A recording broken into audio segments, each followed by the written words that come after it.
Okay. I'm live for the first time in like, I don't know, 6 months or something. So bear with me because I haven't done this in a long time. Right. So we're gonna just gonna just get comfortable here. I got a different background. What is that background? That background is San Francisco, California. And why is that up? Well, that's up because I'm going to be going there May 5th for the none other than the Cybersecurity Marketing Society pre RSA function party. All right. So now I am trying to figure out why my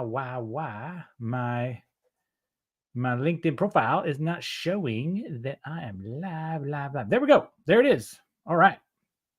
Okay. So we're going to join live on my own so I can see if anybody's with me. You never know if anybody's going to show up.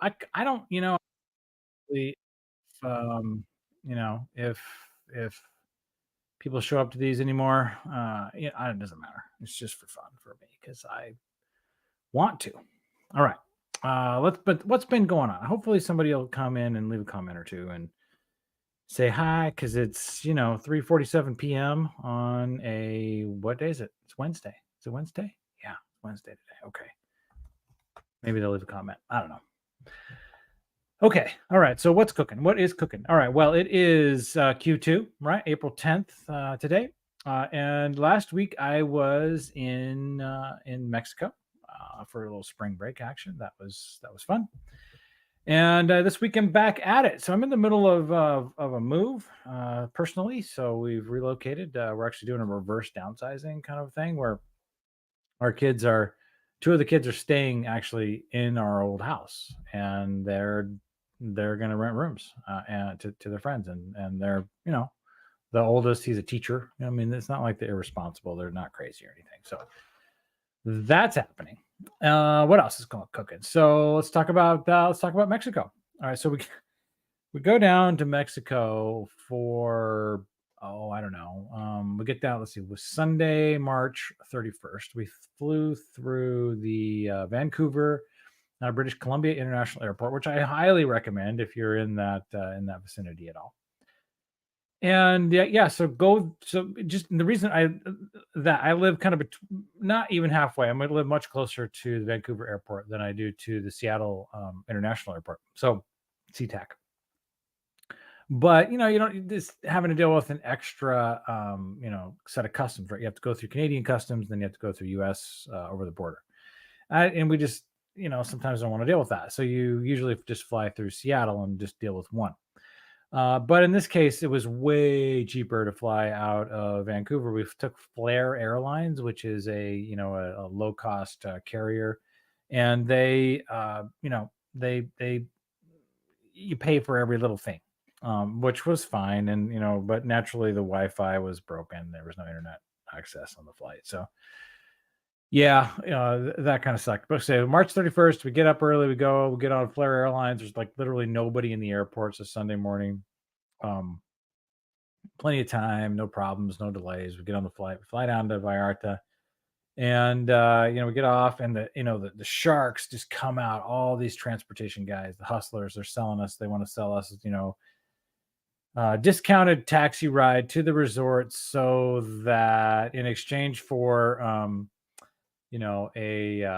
timeshare presentation. And we're like, nah, bro, we don't want to do that. So we managed to sneak away from all that stuff. And then what happens is we're trying to negotiate, and and they want 450 pesos to go from the airport to where we were staying. And we're like, no, we don't want to pay that. And finally they got mad at us. They got mad at me, and he said, "Oh, go take the yellow over the bridge." We're like, that's exactly what I wanted, because I hadn't been in Vallarta for a long time, so I kind of forgot about that. Didn't remember how to get over there to the taxis. So we go over the bridge, got our stuff, get on the taxi, and it's only 300 pesos. And I'm like, yes, it's awesome. So we get in, we take the cab, and we're supposed to be staying at this place called the Grand Mayan. And the Grand Mayan's nice, it's fancy, nice upscale resort. Well, we didn't realize that it is actually part of this other resort called Vedanta. It's like the mega resort. It's like staying going to Epcot when you're going to Disney World, and really not realizing that there's this thing called Disney World. You're just going to Epcot, and then you end up at Disney World, and everything's about Disney World, and you didn't realize that. And that's kind of where we were. We thought, hey, we're going to the Grand Mayan. Why are you taking us to Vedanta? And my youngest, she's heard a lot of stories about Mexico and being dangerous and stuff, and so she was freaking out. Right? She just was like not happy, very upset, that we were being taken to the wrong place, and that our doom was imminent. But we go through the gate, we get there, and everything's fine. And it's a big, beautiful resort, and it was great. I highly recommend, if you get a chance to stay at the Vedanta Resort in Vallarta. It's beautiful. It's isolated from the rest of Vallarta, part of Vallarta, but arguably it is drop dead gorgeous, and well designed, and happy to take as much money as you're willing to give them. So there's that. We did make it out to Yelapa for a couple days, which is not Vedanta. It's a totally different experience. Highly recommend that too. It's very rustic. They don't have cars out there. They have ATVs. You have to take a boat to get there. It's classic, very old Mexico, and it's intact, and this it's beachfront and the whole bit. So that's great too, and love that. Just 100% not a luxury resort like Vedanta is. So anyway, now back, and now for the next couple of weeks, 3 weeks or so, we're going to be talking about RSA. And what is RSA? Why do we go? Why do we care? What's cool about it? And that's why I'm here, right? I'm just kind of spouting off. Mostly, I can see that I'm on my own.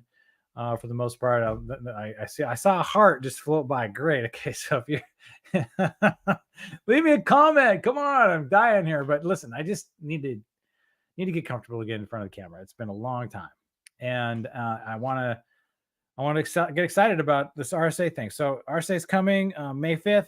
We're going to be heading out there. Going to be Infuse is sponsoring the RSA, the Cybersecurity Marketing Society party. So very excited about that. Me and a couple of my colleagues, Aziz Rebkoff and Sean Keegan, are going to be there. And we just want to get to meet people, right? That is the thing that we're about right now. It's like, how do you get in front of people, in a way that is authentic, and you could have a real conversation that isn't just some sort of stunted mini email that may or may not get through, or goes to spam or pitch slap or something. Not just just a conversation. Let's have a drink. Let's get some dinner or some lunch or whatever, and talk about what's there. And maybe there's something we can do together business wise, and maybe not. But we're in this go to market game together, and I want to meet more of you. Right. That's it. I want to meet more folks who are, in this, B2B tech space, and who are contributing to it. And that's why I'm going to go down to RSA. So, we can meet at that party. That'd be awesome. That would be totally casual. But I'm going to be around the trade show for a few days. Would love to be able to set up some times to meet with folks, to get some coffee. I'd love to go to Phil's Coffee. Would be happy to take anybody who wants to go with me to Phil's Coffee, because that's awesome. If you haven't had Phil's Coffee, you're missing out. It's one of my favorites. So there's that. But lunch and dinner's in play. Going to have several nights in town, and if you're going to be there, as a marketer, would love to chat and just kind of get to know you and listen to what's happening in cybersecurity. And frankly, man, it's tough out there. I started taking a class. I had to kind of put that on hold a little bit to execute this move, but as I got closer and closer and closer to the cybersecurity industry, it was really coming to me that it's hard, because the differentiation is nuanced. Understanding what the threats are, and then how to build up some sort of a defense against that, and and then explaining that to a customer and understanding like, okay, how does it fit in with the rest of my landscape? Does it, or my stack, are these going to work together? Am I introducing new problems and what? So those are real challenges, and those are things that I really want to talk about. I want to understand better, like what, what are the customers actually saying, and how are they, what kind of feedback are they giving, and where do they get stuck when they're trying to acquire or otherwise understand a new solution. So that's why I'm going, and I think it's going to be fun, and I'm looking forward to hopefully meeting a whole bunch of people. I can see that I am still kind of on my own here, and if anybody wants to talk, reach out and say hi. That'd be great. Hopefully you like my San Francisco background. I'm going to be sticking with that for a while, just up until the show, because that's where RSA is. It's at the Moscone Center there on downtown, wherever that is. Right in the middle of the action. And that's where we'll I guess it's outside of Union Square, right? So I, seeing that I have no comments, which makes sense because it's the middle of the afternoon on a Wednesday, and but it looks like my lighting's pretty good. I'm interested to kind of go back and listen to this, see if the sound is good.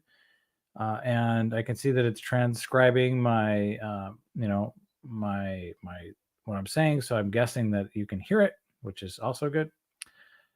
And yeah, you can see that I'm not wearing headphones for this right now, because it messes up the background. The virtual background system doesn't understand that I have headphones on. So yeah, that's it. That's what we got. All right. So I'm gonna go back and listen to this. Hopefully it's all good. Leave me a comment or guess not. So if nobody's here and I'm on my own, then it doesn't matter. And I'm just talking to myself. All right. With that, I'm always available. Shoot me a DM anytime, unless it's a DM out of the blue. You know what? Here's one last thing I want to say. I don't know about you guys, but there are I've been getting a lot of pitch slaps lately, and I had one. I don't want to get into specifics, but it was really troubling. And not because it was,